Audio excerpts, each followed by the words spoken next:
Good. All right. Good, so we'll call the meeting to order. First order of business, determine that we have a quorum, and we already have determined that we do have a quorum, so we can vote and do all those good things. Are there any adjustments to the agenda that Max sent out today?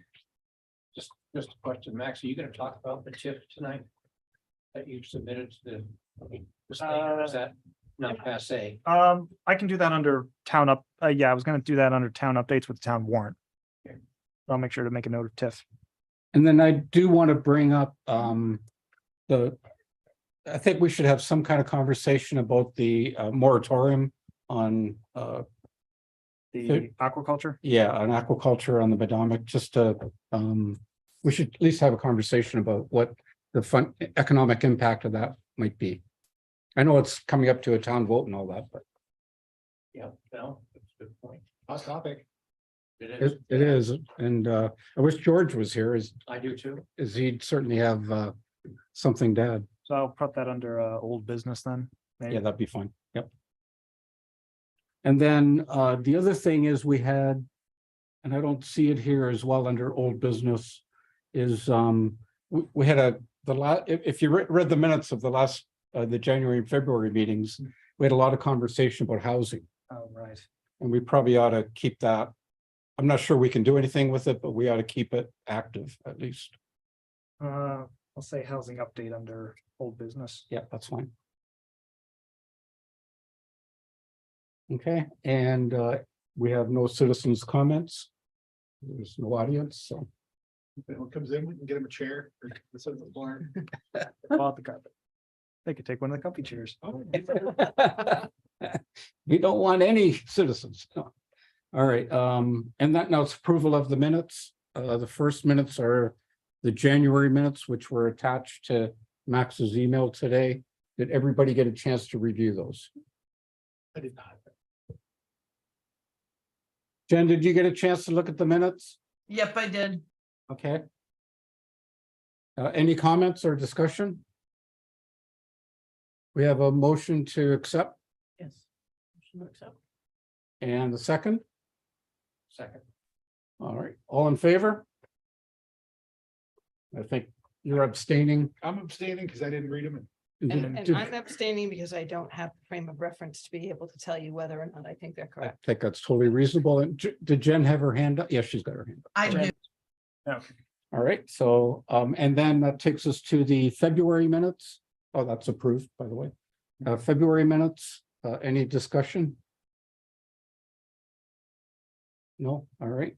We have a motion to approve the February minutes. Same, Bob, second? Yep. All right, all in favor?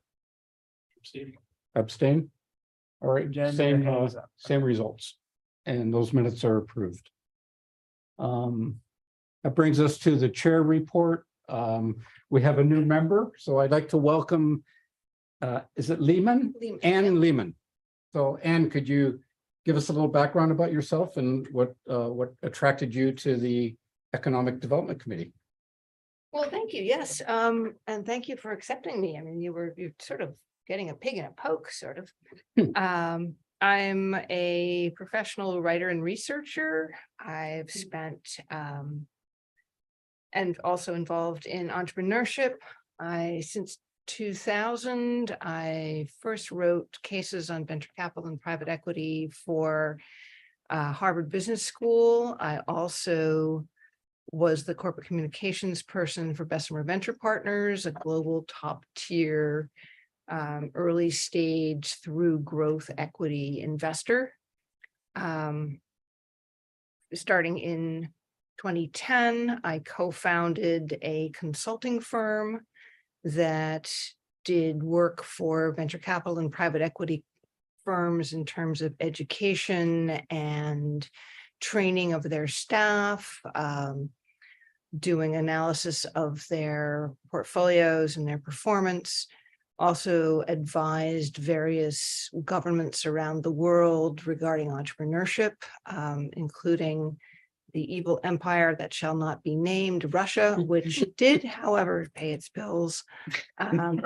Did some work in Africa and China, and some consulting work with a couple of different cities in Australia that were looking, one of them to create a more efficient set of angel investors, another of which was trying to determine how best to encourage entrepreneurship, given its usual reliance on what they called rocks and crops, mining and agriculture. That was the state of Queensland. I have a bachelor's in German from a Canadian school, University of King's College, a master's in economics from University of Montana, where I focused on urban development, doing my thesis on tax increment financing for the city of Missoula, which in my research has gone on to become one of, really a kind of poster child for well-applied TIFs. And then I also got a Master of Fine Arts in Poetry from Bennington. Wow, awesome. Well, I think you're going to be able to help us a lot. That's good. I hope so. Impressive.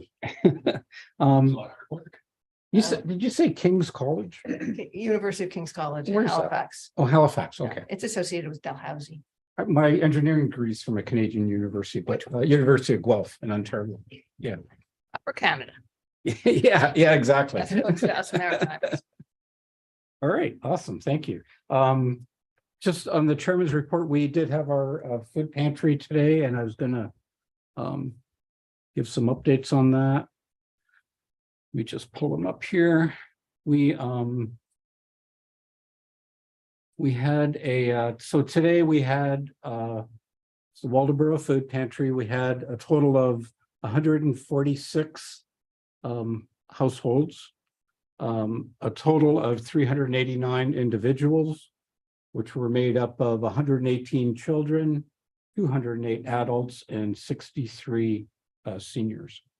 And again, that's an incredibly strong showing of families, food insecure families for Waldoboro. We also serve Bremen and Nobleboro, so we actually, but the majority of our clients are Waldoboro. And then I did want to add, 2 weeks ago, our meeting got postponed, but it's kind of interesting because we actually set a record for clients, and I thought I'd report that as well. So this is the April 4th food pantry distribution. We had 155 households, and we had 417 individuals that were provided food. And the makeup was 135 children, 212 adults, and 70 seniors. Is there anything that you put that to, that particular peak? It's kind of an odd time, actually. But we've seen, I think if you look at what's going on in the town, we've had a lot of requests for help with heating costs and things like that. And if Julie was here, she could probably give us some more background on that. But I think there's people, it's been a tough winter to pay for fuel. And I think there's a lot of families that got behind the 8 ball a little bit. But our numbers have been high like this for really since the pandemic. We haven't seen a real slowing down or a drop off. And we don't expect to see that. So it's just kind of the nature of where we're at here in Waldoboro right now. It amazes me to think, that's a measurable percentage of our overall population, like 8%, I think, or something like that. 10%. Yeah, I mean, it's in that range. It's really upsetting. It is. So just to so that kind of sets the stage for there will be a town warrant on the, is it the June warrant to seek town funding for the Waldoboro Food Pantry, and we hope everybody will approve that request. We've been running on 100% donations. And everybody that works at the food pantry is a volunteer. So there's nobody's getting paid for doing this work. And it's an amazing crew. I mean, it's like a business. It really is. I mean, but we felt it was reasonable to come to the town, and I know Bob agrees with this Totally. to maybe help offset Yep. the cost of our groceries. And I think the request is for something, it's going on memory now, but I think it's like, it would help to cover 25% of the food costs. That's it. So not, so it's a big help to us. All right, and that. Let's see, I think I'm gonna Could I get back ask to a the agenda. question? Could I ask a question, Jan? Of course, Do you anticipate seeing a bump in, or an increase, in use of the food pantry due to the, reduction of people's SNAP money that was, included the COVID, there was a little COVID plus added to everybody's, SNAP funds? That did, I think this was the month, April was the month that was removed. could be, and also, today's tax day, so I know, I felt it. Yeah, I think, I don't know if that's the case or not, but I would imagine that's true, Jen. Thanks. Any questions about it? Any other questions? Yeah, Bob. I'm just wondering if it's possible, without letting go of any confidential information, to do some analysis of these numbers and to maybe come up with some profiles of the types of situations we're dealing with, these folks are dealing with, that can kind of maybe help us get to the root of what's going on. Food insecurity, yeah. Yeah, the community navigator might have a role to play in getting into some of these situations and helping out. And she Provide does resources. when, if it's not directly food related, if it's some other issue, then we absolutely would get her involved as well. And I could tell you that, I do deliveries on Food Pantry Distribution Day. So I get to drive our van around and deliver food, which is awesome. And I can see some of the situations Yeah. firsthand, and it's boy, it's tough. I Mm. mean, it's there's a real need, it's a real need. Oh, no question. Yeah. You know, It's not just people, I know we get a question, oh, are they really living in poverty? Oh, is it really is somebody just taking advantage? I could tell you firsthand, no, these people are genuinely food insecure, in need of help, and are extremely appreciative of the help they're getting. I was thinking more along the lines of maybe some kind of cooperation. I know, Max, you've done this before with one of the university departments. Yeah. Maybe Just to do an analysis on it. Doing a dissertation or a paper on something germane to what we're discussing tonight. Yeah,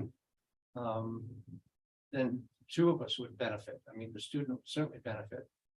And The town would benefit. would get some information it doesn't have.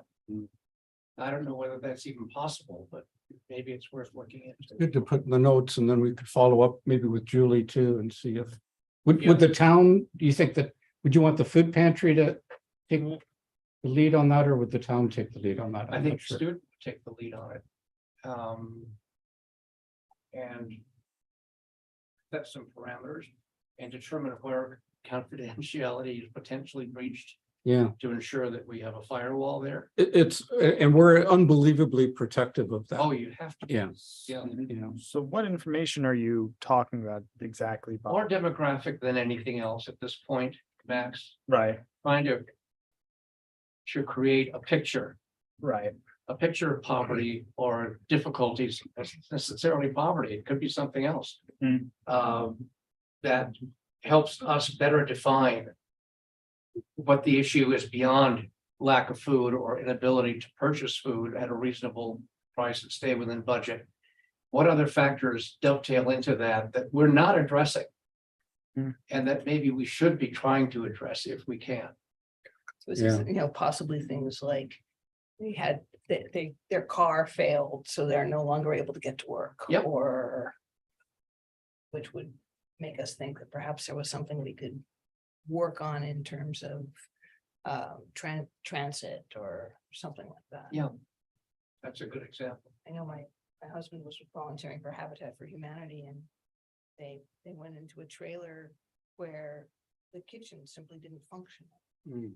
So they replaced the floor and they put in, new countertops, and all of a sudden, fancy, no, but functional. Yeah, And how do you cook food if you don't have a kitchen? So right.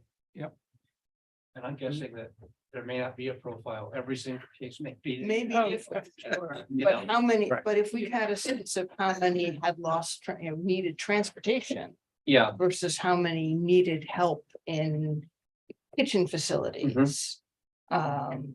Versus too much month at the end of the money, Yeah, could be Yeah. helpful. Medical costs factor into Absolutely. yeah, good point.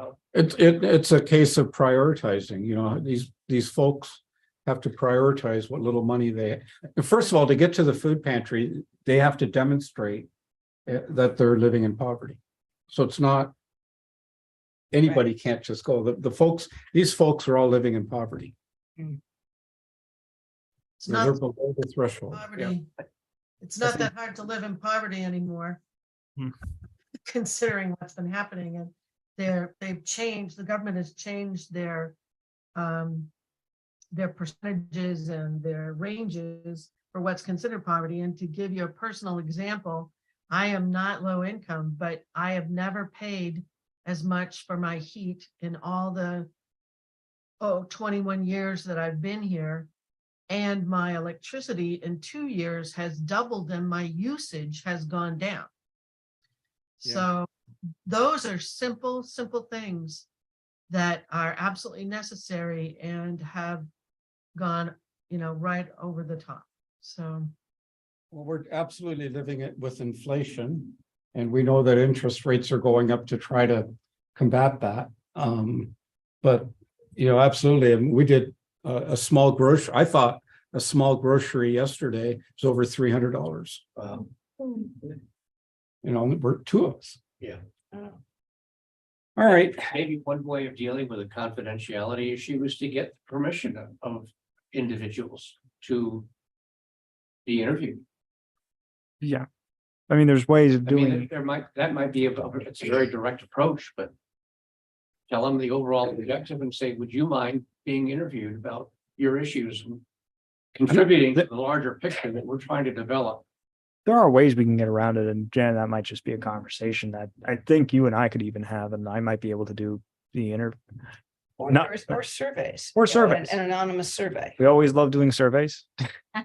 it's a challenge because And that's, you want to be, you want to be so careful with these clients. You don't want you don't want to embarrass them, of course. No, You don't right. want them to have to answer questions that they may not want to actually answer. It's it's a tricky one. right? a tricky one, yeah. But I think it's a good idea. I just don't know how we navigate it.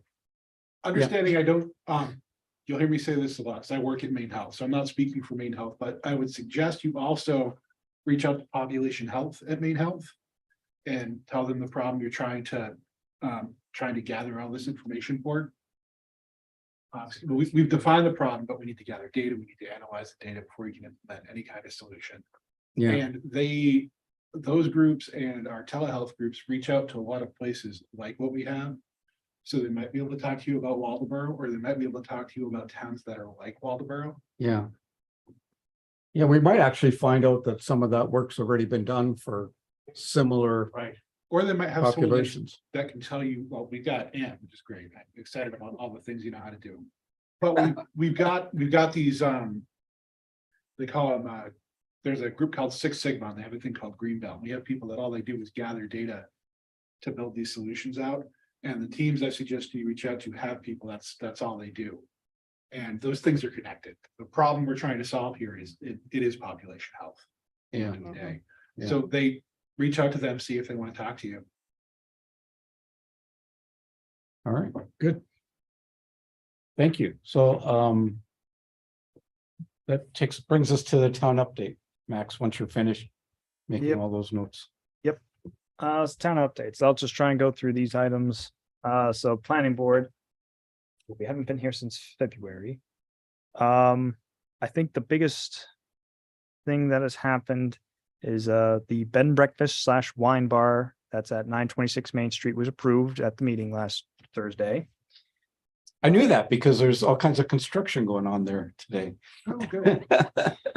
Yeah. And the Volunteers of America project for affordable senior housing was, I'm saying mostly approved. The project itself was approved, but there is a condition that they have to come back for the planning board to approve the final design of the project. So this is so the Volunteers of America can get their grant money and any other federal funds they'll need, showing that the planning board's approved the projects and these are conditions, but we can still pursue the grant funding. So this is about the facade and all that, like Yes. kind of dressing that up a little. Yeah, and I mean, I'll move the Sadie Gray VOA forum up here, but what's going to happen is on April 27th at 6 p.m., Volunteers of America will have one last forum so that residents can give their final thought, hopefully final thoughts on what the building will look like so that I can match that area. We've sent out letters to the neighbors this time so that they have at least a week's notice. Supposedly most of them weren't aware of the last two forums that happened, which would make sense because we held two on the 10th and no one showed up at the morning one. And there were about a dozen or so people who showed up at the 6 o'clock one later that night. So Patty was one of them. So, we'll see what the 27th looks like. Then Patty, did you have any thoughts for how that went? Any thoughts with some reactions from people or even your initial thoughts? No, I think everyone was there just to sort of gain information. Mm. Most of the people that were there live in the neighborhood or are close proximity to the neighborhood. I was not at the planning board meeting and couldn't get all of that, so I heard there was some more discussion about going on with traffic and so basically it was down to picking the design and like the mansard roof, the real roof versus a flat roof. So at least in that meeting. Right. That was personal. Well, yeah, that's been the topic for a while now. No, I understand why they're doing a flat roof. It's just Yeah, better be budgeted money for maintenance down. The school has flat roof. Does it leak? It's still sinking. Yeah, it wasn't done properly, and there needs to be a little bit of slope, so the water runs somewhere. Yeah, so anyway, I'm just in the neighborhood, I've heard. Right. Scuttlebutt here. So it'd be nice to see if people actually show up at this next meeting I'd hope so too. to voice their concerns and. So the traffic one's interesting to me. Yeah, I was about to actually touch on the traffic. Go ahead. Now that Patty's brought it up. So I was actually surprised with how long the bed and breakfast application went because a lot of the focus was on traffic and because people are parking on School Street. And our traffic ordinance actually already says you're not supposed to park on School Street. Oh, But except in those allocated spots, right? Aren't there some allocated spots? no, you're not supposed to park anywhere on School Street. You're thinking of Glidden Street, Oh, okay, I'm sorry. where they have those few spots. Oh, you're right, you're right. But that's what came up and Public Works is going to start putting around no parking signs on School Street just to emphasize that. And after that, if people keep parking, we've just flat out told the neighbors, you got to call the police at that point. They'll get tickets, yeah. They'll respond. So the parking's all up and down Main Street, essentially. Or the few spots at Glidden that I've just mentioned. Yeah. or Jefferson and Coon parking lot, and soon to be Worcester parking lot as well. That's, Julie said that the deal's being inked and we should be getting that soon. And once that happens, we'll be able to do the project to try and get some more parking spaces there as well. So that'll be a nice change of pace. Yeah, Then there's the parking lot behind the taxi building, the former taxi building, right? Yep, And Coon that's- parking lot, That's town owned. town owned. I was at that meeting and I felt they gave an inordinate amount of time to discussing a problem that, in my view, based on what I've seen of parking for events at the Waldo, for example, or events at the church, or even the funeral home, doesn't exist. You've Yeah. got all of Main Street. Yep. All of it, all the way up to Moody's, if you're looking for a place to park. Yeah. And yeah, it's a bit of a hike for some people. But you can always let people off at the door and go park somewhere. Yep. And I just hope that that doesn't hold our future growth hostage. Hmm. And maybe the Worcester and Cooney lots, if properly Utilize. delineated, will relieve some of that, but Well, boy, well, I'm gonna, admire your patience, Max. so about that raise that I always keep talking about. Well, and I was going to say that that's what the planning board chair raised at some point during the meeting, I think, that he lives at a corner and he can see the Coon parking lot, he can see Worcester parking lot, and those are still empty for a good chunk of these things. And you know, I'm gonna probably go to a Waldo Theater event or two in the future purely for research purposes. Just to see the situation as well, because you're right, I'd be interested in seeing all the parking spaces used up. Because I barely ever see anyone parking the Coon parking lot, but that's just me. I mean, I went to a Waldo event recently. It was a really good one. It was the Halcyon Quartet, by the way, big plug, go see them, whatever they're doing, they're wonderful. We parked right by the church on, is it Pleasant Street, Yep. even as it does the dog leg. There was nobody else there. We were like 10 minutes before curtain. There were 3 other spaces easily available there, and 2 others if you were a little creative. And you just trot across the street and there you are, so. Yep. I mean, admittedly, the Waldo was maybe 3/4 full. Hmm. But, 3/4 full. And I didn't see any noticeable issues with parking. Bob? Yeah, I'm not sure how you parse it, but the library is also available. I And was whenever we go to thinking- the Waldo, we park in the library parking lot because the library's closed. Yep. And granted, it's not public, it's private. Right. But as far as I'm aware, the library's never objected to people using it after hours for parking purposes. And I'm sure that if it came to a vote of the board, they would all say, yeah, what's this for? We're supporting the Waldo as much as they support us. It's a mutual appreciation society going on. The core problem, I think, is, and this is not a criticism of the planning board. They've been saddled with a parking ordinance, which is really difficult. When you're saying parking ordinance, you're not talking about the traffic ordinance, you're talking about the minimum parking requirement. That minimum parking requirement, because I think, did I misunderstand, Max? Isn't that one of the things they were stuck on? How many spaces are we gonna have in this B and B? They're gonna have 3 guests, then they have to have 6 spaces. Yeah, Oh, that's deranged. well, there you go, but I mean, that's part of the problem, so how do you put that in words so that it's malleable and people can work with it? I thought that the planning board chairman's comment just kind of sum things up was right on. He went with it and he explained it, I thought, in very, very good terms that everybody, with one exception, felt comfortable with. And the one member who opposed it, I understood from his perspective where he was coming from with it, Absolutely. especially with what's murmured. Some people, like who's here tonight, say, no, there isn't an issue. Well, others from the audience say, oh, well, they're parking on School Street because there is no parking. And that's where I can understand that perspective. Yep. To answer to your point on the minimum parking requirement, I mean, that's been something we've had on the books since 2005. It's just something that needs to be changed. I mean, downtown doesn't have any requirements for parking. you can just open a business, don't have to explain where people are gonna park. We could just expand that to the historic village if that's what we're thinking.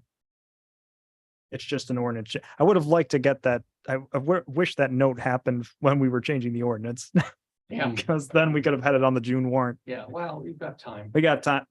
There's always November.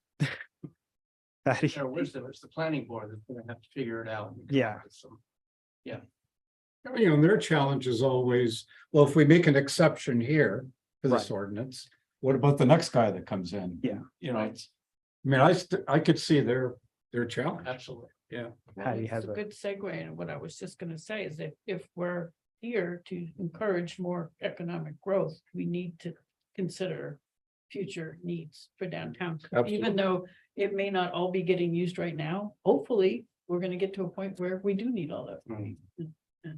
And if there's multiple events, if the Waldo's happening, you know, there's a funeral or other things going on downtown, it will book up. I've seen that it pretty full with a big event at the Waldo. Mm. So there's times when they are using lots of. How many folks does the Waldo see? I think Barbara's told me it's almost 300. 300? Really? I did, That- I thought that- it was in the 200 range, but Well, maybe it was like 290. It was close to it. wow. So it's 300, and if you got 2 people per car, it's 150 cars on a sold out event, possibly. Worst case. Well, Well, yeah. What, excuse me, but I don't understand, because we were talking about the way I understood the parking ordinance was that it somehow meant that if you had a B and B with 3 rooms, you had to have 6 parking spaces, which meant that nobody who was in the room liked each other well enough to share a car. How does it then connect to businesses in the downtown?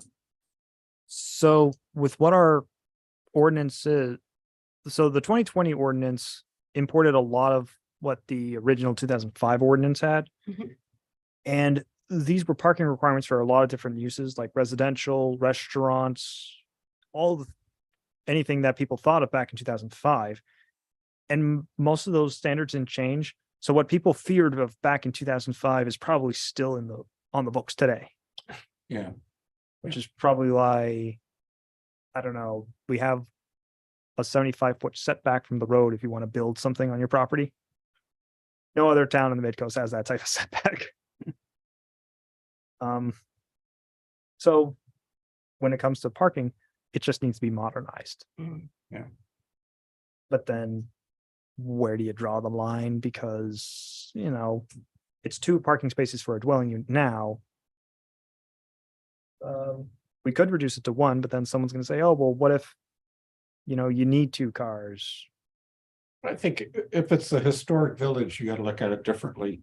Oh, I If agree. it's a business on Route 1, for example, I agree. because there is no new land to build a parking Right. lot on. Hey, Max, Yeah, Jen? could I make a quick suggestion as a thought you could share? Sure. So when you're have a B and B, for example, usually the people sharing a room came together in the same car. That's what I think Ann was referring to. It could be modified to enough parking spaces for each room, like 1 space per room, plus whoever lives there. So you've got people who live there, but also that in their case, I don't know how they manage this because they're literally right on Main Street. So Main Street is available. But when they have people attending the wine bar, that's a whole different kind of thing. So it's just a thought. And I like your idea of potentially expanding the village to the historical village, depending on if people want to do that. But it is an issue. I think that might be one of the trickiest issues for small businesses sometimes. Well, I do have the other 2 items I want to go on, so Yep. I'm sorry that if I'm cutting the but I am short. I don't think I have anything in the future for planning board anyways. Head Start. Head Start's coming back to town. Hooray. We do care about childcare in this town office. I forgot what the day was though, but they will be at the Head Start will be at the library for interested parents to sign up for the next fall semester. I want to say the 26th, but that's probably It's April 26th. 26th. It's Yeah. either the 24th or the 26th. I'm pretty sure it's 26th. It should be in the last week's Lincoln County News if people are interested. But yay, that's happening, and it's supposed to be a temporary measure so that we can get the community center that will house this program and give them a final. Or you can say that again. That's the plan. In 2 or 3 years, we're hoping that we'll finally build a community center so we can put Head Start Awesome. in that building. That is the dream, at least. I know we keep saying that forever, though. But yeah, that's just a positive thing for Head Start. And Where are they going to be in the interim? I don't think I'm supposed to reveal that part. I Okay, think that was alright. something Head Start was supposed to say, but I will say it's in the village area. Forgive me for another boneheaded question. Go ahead. I realize that there's this need to build a community center. Are there plans? Is there potential places? Is Oh, there? boy, here we is there a go. place that I can Look at it. Yeah, Jan asks me that every time. So, there is a plan for where we're gonna put it. It's not official yet, just because we thought we had a place years ago, but then when we were gonna move forward on it, we realized it was in some wetlands that we can't develop on. And so we didn't want to get people's hopes up by saying, oh, it's gonna be at this space now until we know for sure that it can actually be built there. We have received at least $1 million from the federal government through an earmark request when they started that program back up. And that's going to help with the site work for when we do our community center and Maine Health will do their medical arts building. And I've submitted another earmark request that will go directly towards developing the community center. Don't know if that one's going to pass or not. We'll see. We have to have faith that Congress will be very bipartisan this October. My favorite joke every time I talk about the earmark request. Good luck with that. Outside of that, we do have. I am looking at some other sources of funding as well.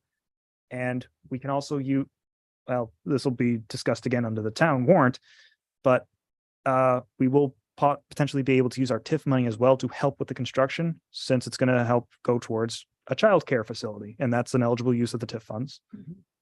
Outside of that, it's a matter of just getting the last few million. Hopefully the town will support a loan at that point, and hopefully I'll have brought it down so much that people can bear the thought of paying a certain amount. Can the TIF, why can't we use the TIF for the loan? The TIF would be the loan. So the TIF would pay back the loan Yeah. effectively, right? That's Sounds like a wonderful use of the Yeah. TIF. Yep. I mean, that's exactly why we put that in. And based on the estimates, we probably would have enough to fund it for about, it would be a 20-year coverage, but it would still, because we're at like maybe 80 or so once it's all approved in June, which is still a good amount. And we're taking we're taking the dead weight out of the TIF districts. Yes, So we're gonna be able, that's why it would go up to about 80. Yeah. Yep. Great. And then hopefully it'll just be brought down. So, The food pantry is also planning to have space at the new community center, so that's why. oh yeah, Great. I'm excited about it. with the earmark funding, for the most recent request, I should give thanks to the food pantry for writing their letter of support, as well as Head Start and the YMCA, with the understanding that, this was going to be a community center for a reason. We would have all these important resources at a central location apart from the town office that can probably have better outreach to those in need. So, thanks, food pantry. You're very welcome. And then the town warrant TIF items. So town warrant items on the books. There are the usual standard ones: select board race, budget committee, utility district. school district. Then we have some of the more interesting ones that don't happen every day, like land use ordinance revisions, the TIF revisions, the what was it called? Disorderly property ordinance. Bob, do you remember the one I'm talking about? Yeah, we passed it in November, and then after it passed, some very good comments came back. So we made some changes to it, and it'll be up for reconsideration again in June.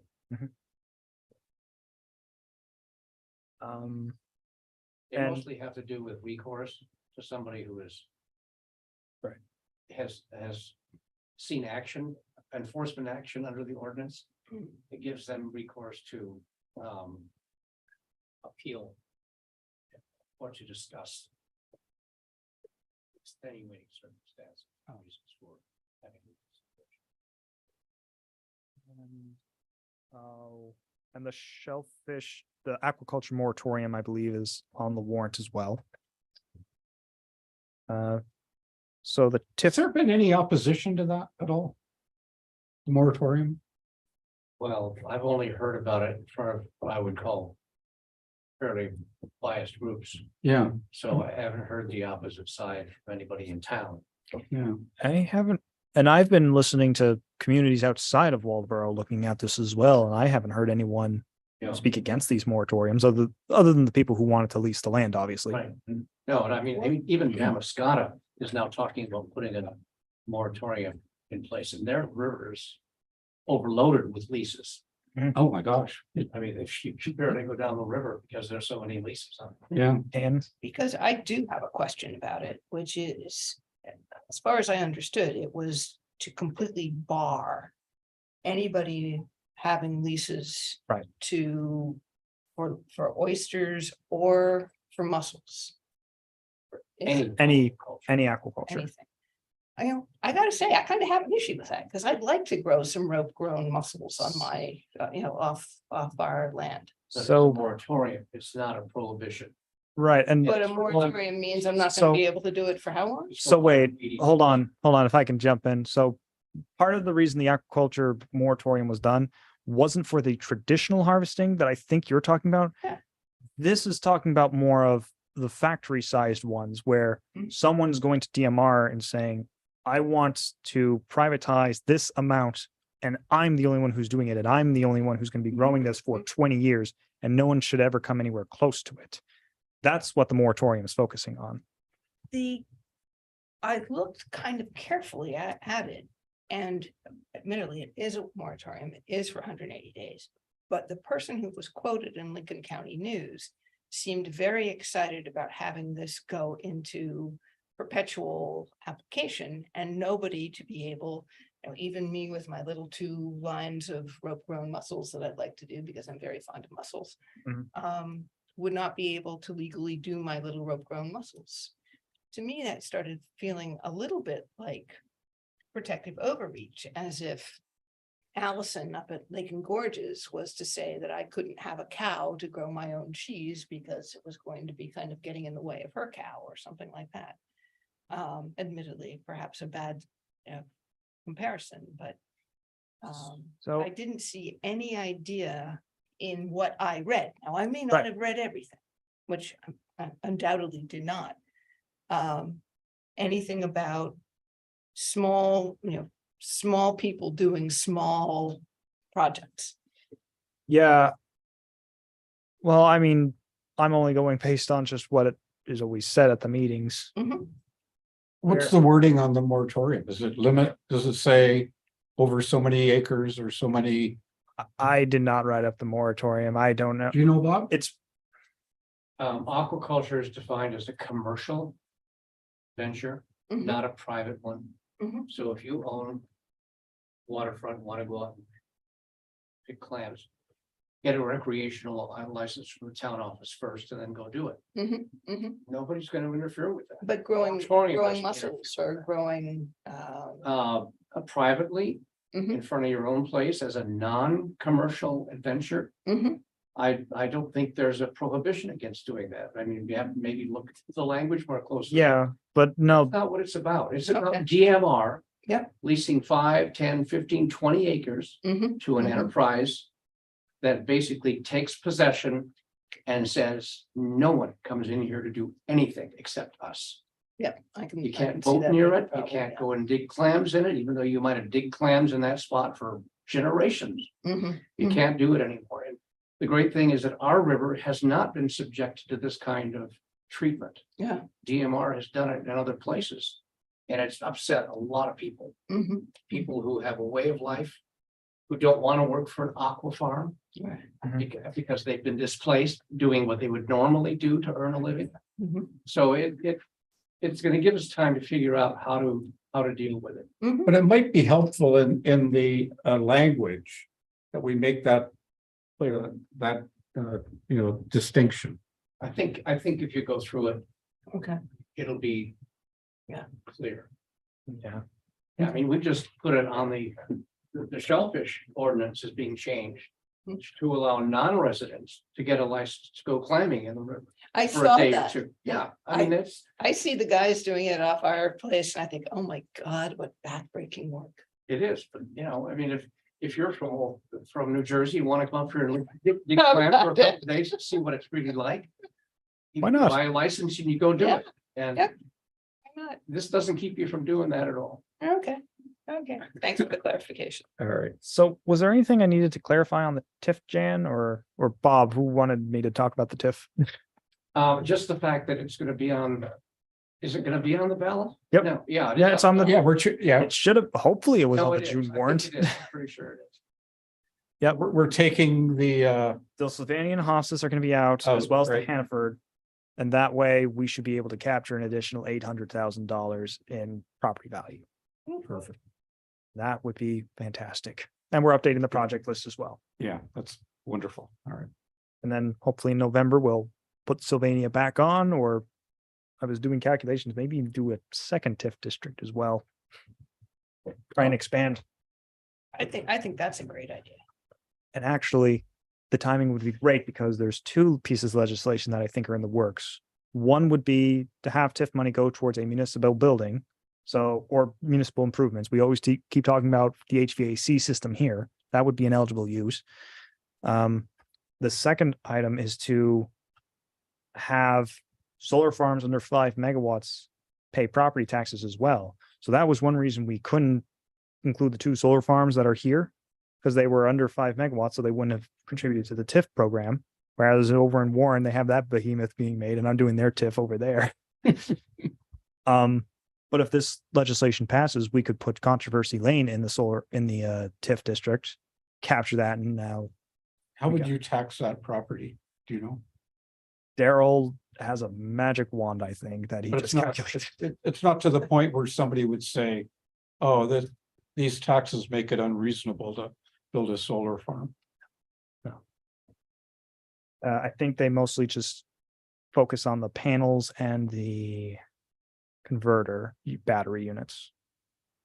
I think that's how I was told it was done. Yeah, that's the TIF All right. update. And And then we've already talked about AD grade. Yep. All set? all set. All right, thank you.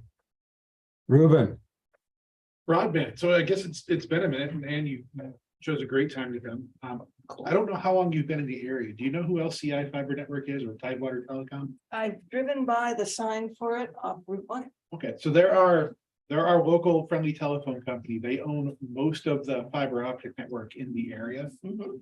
And that's special to us because they were the first company in the area to put up any kind of fiber broadband.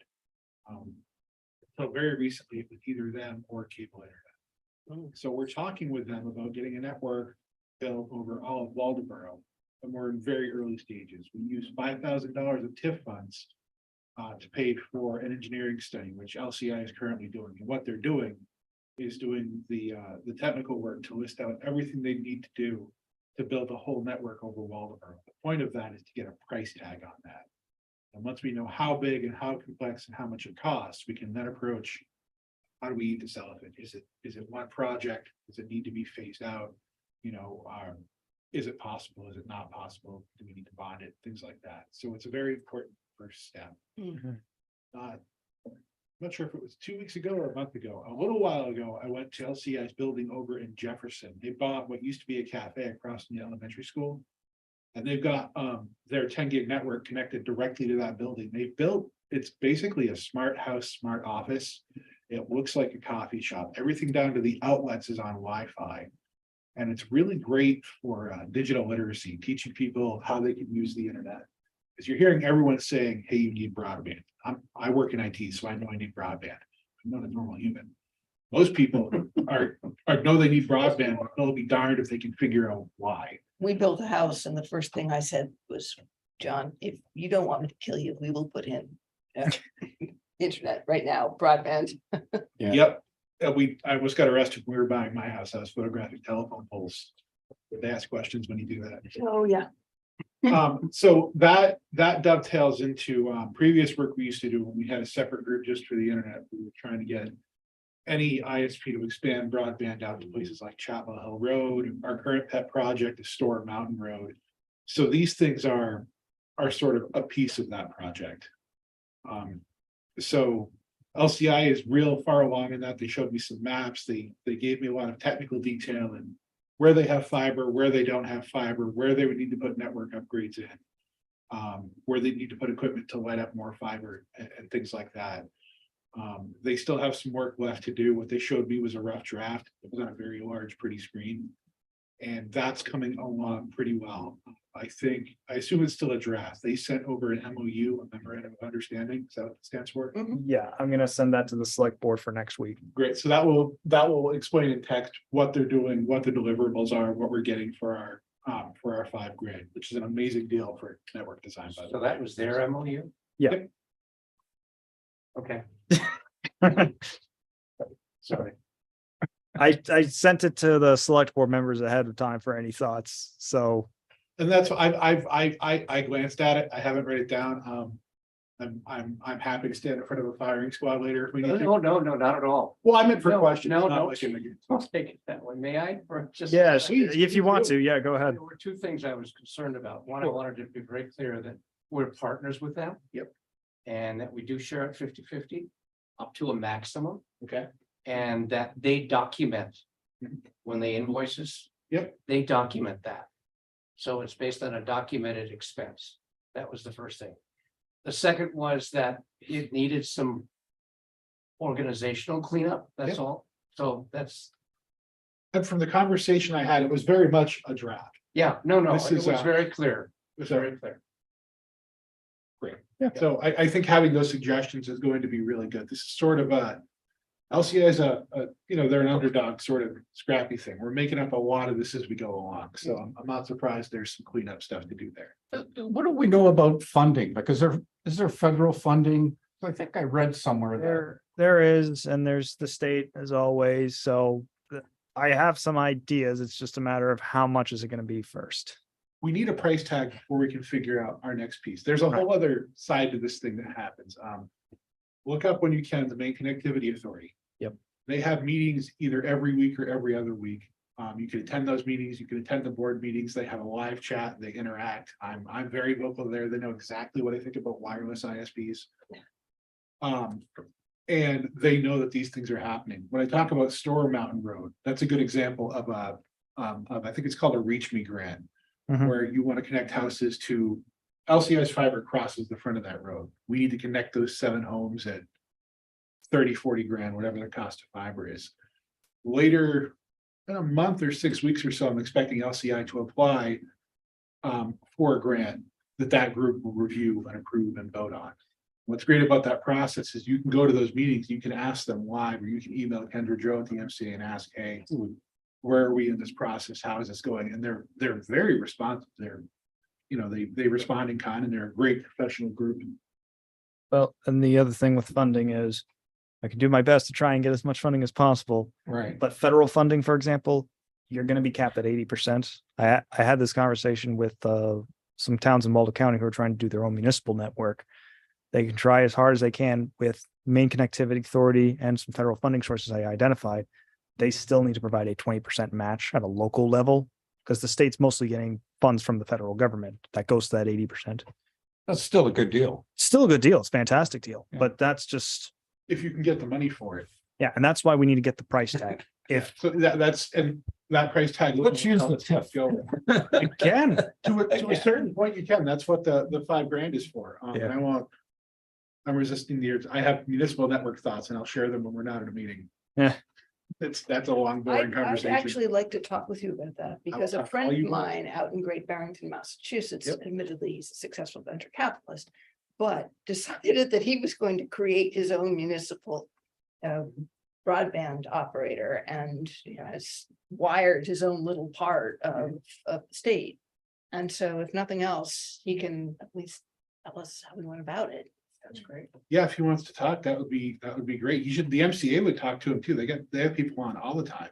Oh, he doesn't, So- the thing is, you know, well, I'm just saying if he wants to, He's just- Yeah. whatever he feels. he's grumpy, but Bob, Oh, those are my favorite people. yeah. I like it when I don't have to ask someone what they think about something. I like to just know, and that's why I Right. like grumpy people. I do think it's important to point out, though, that it isn't, at the end of the day, it's not tax money that's paying for this. It's ratepayers who are paying for it. Right. So the key is to get enough ratepayers on board Mhm. such that you're dispersing the expense so that people can afford to pay the rates. And that's the key to the whole thing. And I think that'll come at a later phase. Part of this conversation needs to be the select board talking with whatever ISP we're working with, in this case LCI, making sure that's written in there. But that's a really good Yeah. point. Here, the demand, I think, is there that it could justify the cost of that and to get ratepayers to. pay It's that still a back. competitive market, no matter how you slice it. It is, though, we need to move quickly. We've got about 3 years left before cable internet goes at least 2x2 gigabit both ways. We can get this done and have 2 carriers of equal capacity up in the poles, then you'll have all the competition and everything else. And that's how you get to your affordable thing. If we don't do that, it's gonna go back to what is essentially monopoly pockets. Yeah, yep. All right, good. Is that it? I think so. I went all over the place. If there's something I didn't answer, please tell me and I will do my best. We're good, good. Yep. All right, thank you. So that brings us back to old business and we added a couple of items. yeah, did we want to, was there any more on the aquaculture or have we kind of, I was gonna bring that yeah, up. well, we talked about it a bit on the town warrant. I don't know. Well, I wanted to bring it up here under old business because it seems to me. And I don't know if we're the right committee to do this or not, but it seems to me. We need to have some kind of aquaculture committee or some kind of subcommittee or some way. That isn't just the clamors that determine what we do with the river. Because the river is an enterprise. It's a business opportunity. And I think we want to be really, really careful about. You know, and I know I'm probably gonna get in a lot of trouble here, but it just seems to me we should have a group. Let that me looks just that's say, looking out for the best interest. Of, the idea is to have a committee that is not the Shellfish Committee. Yeah. And it would be a representative group that represents differing points of view. But keep in mind, the river isn't just an economic enterprise. It's a recreation resource. Yep. It is the underpinning of the livelihood of a lot of people. It's a watershed. Yep. For an estuary that affects the lives of thousands of people. totally agree. Yep. So this is the problem, and it's not unique to Maine. It's all over the world. Everywhere you go to the UK and talk about aquaculture, you run into the same issues. Yeah. People whose waterfront property is no longer available to them because some companies come in there and gotten a lease and taken it over. So you've got to find ways that allow these competing interests to live with one another. So is the idea that during the moratorium, we would create a Madomic committee or some, That's what I would be. I would really support that. And I don't know how we as EDC can, No, they're not. Sorry, go ahead.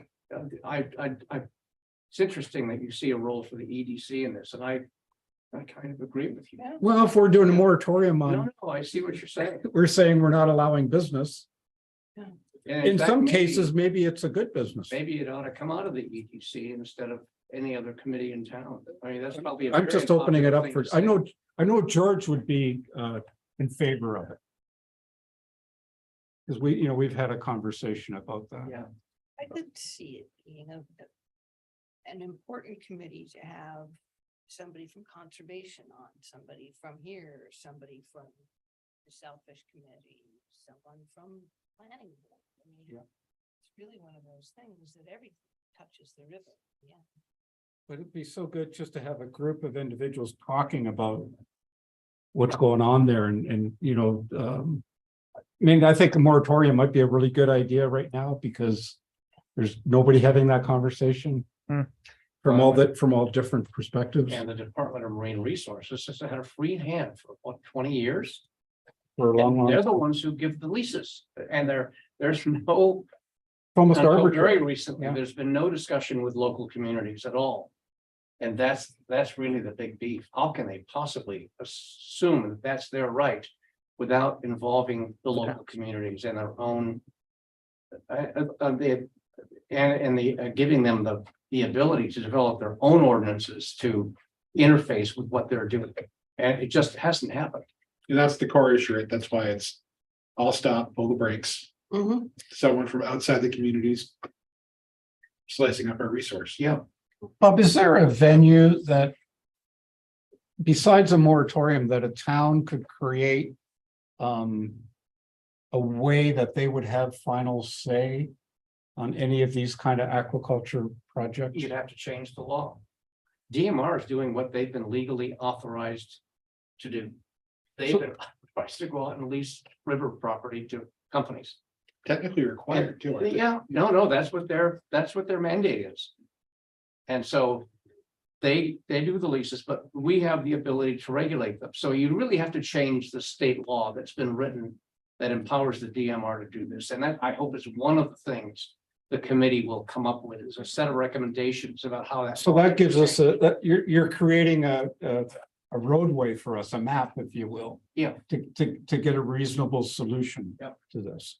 Because I don't think just saying no is a reasonable solution. I think it's a good short-term solution to prevent anything stupid from happening, but long-term, I don't see it being viable.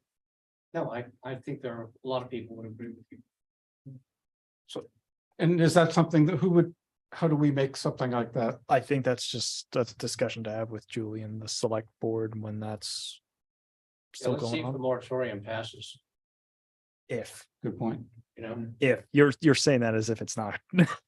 Sorry, If am I saying that as if it won't? if the moratorium passes, when the moratorium Yeah, passes.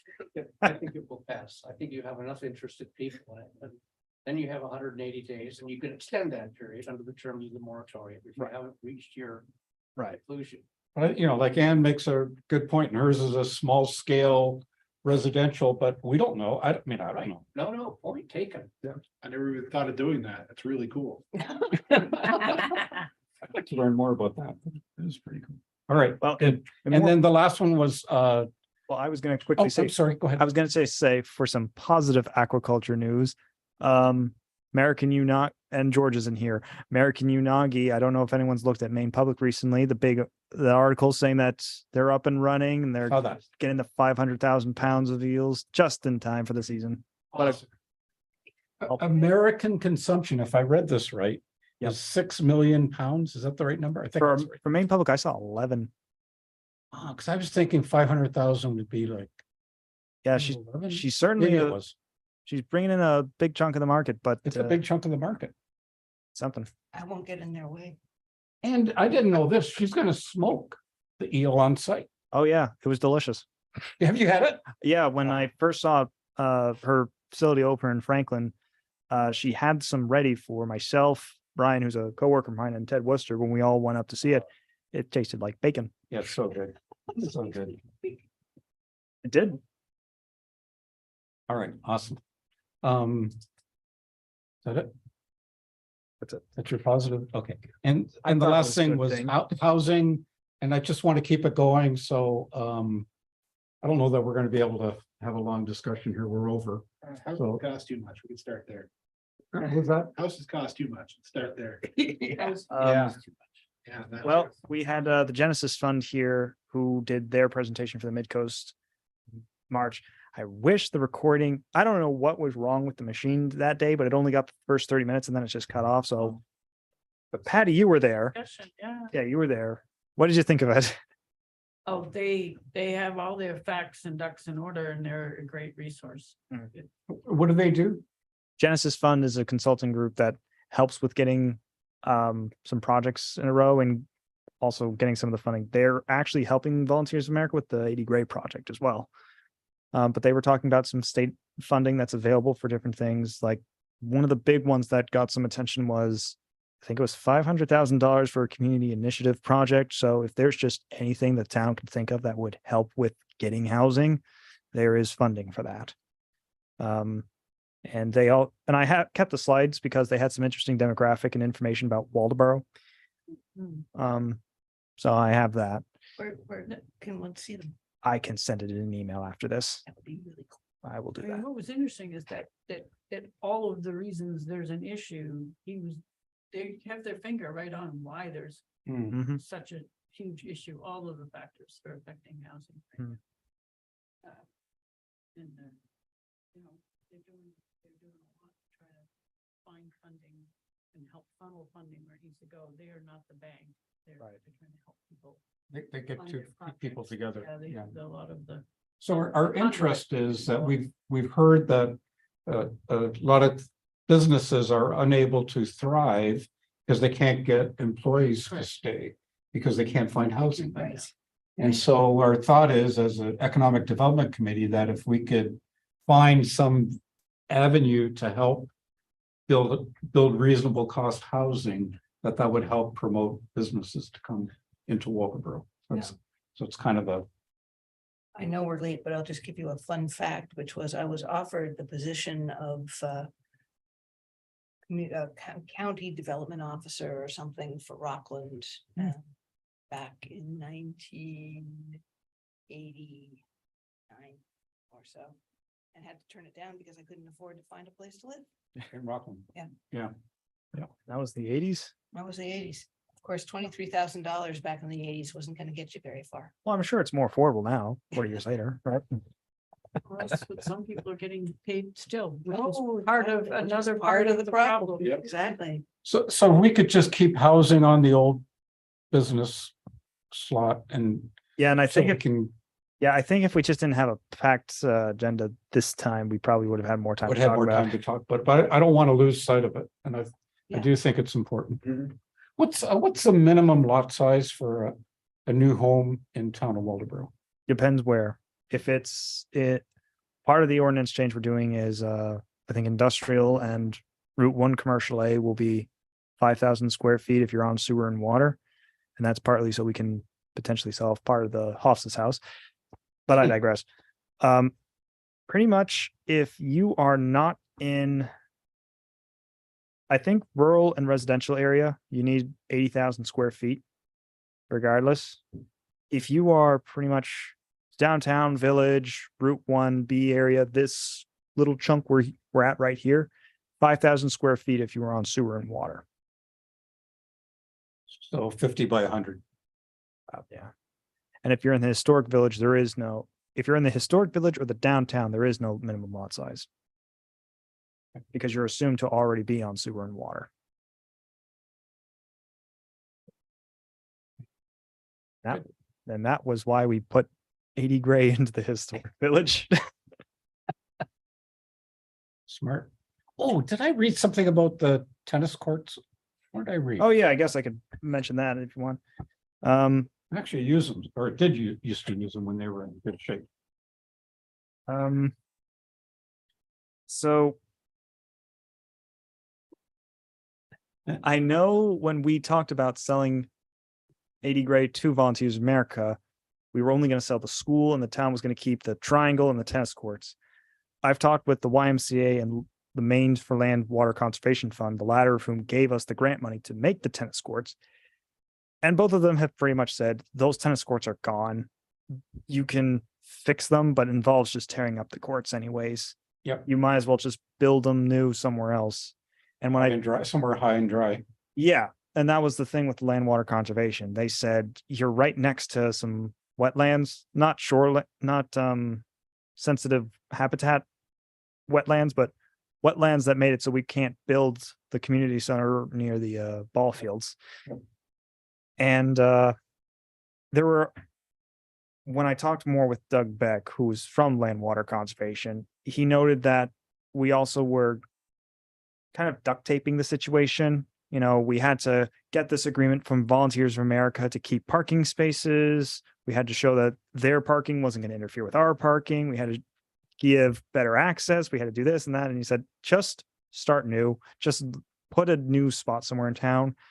And with great timing, we were given a potential donation for Foster's Field, the Little League field right across the street from Miller School. Mhm. So last Tuesday, the select board signed a letter saying, we want to put that covenant that the tennis courts have, that we have to guarantee it as recreation. We want to put that on Foster's Field because we haven't gotten that yet, and we want to preserve it for recreation. And so that's in the works, because with land water conservation, you have to have that parcel remain as active recreation under town ownership. So because the tennis courts really can't be used for recreation anymore, we can't apply for any more of those grant funds until we correct it, which is being done through this transfer. So the tennis courts don't have a purpose then now. So Volunteers of America will likely get that parcel spots so that they can satisfy the lot size requirements or the maximum lot size coverage requirements. And they're going to tear it up. They're going to still put in a gazebo. They're going to make it a nice little area for passive recreation for the seniors who are going to live there. Any other terms have to be hashed out by the select board. But the goal is going to be, we start the conversion now or transfer now. And then next year, we're able to apply for land water conservation funds again, which can be up to $500,000. And it's a 1-1 match. So we can have that either place the tennis courts at the 80 gray fields north of the school, or we could put them at the Sylvania spot, which is what the Sylvania committee's been talking about for a bit. Oh, that's actually probably a good use. So that's All right. that's the Rube Goldberg of the tennis courts. And that's a simplified version. Does anyone want a more complicated No. explanation? No, I think we're good. I Satisfied. think we're good. For challenge you back. So that wraps up old business. Is there any new business? Max is even gonna look up. Don't want to. All right. In that case, I think we're adjourned. Thanks, everybody. Thank you, everybody, for being patient with my questions. I Great really. question. really Good night, Jen. appreciate them. Night, thank you, guys.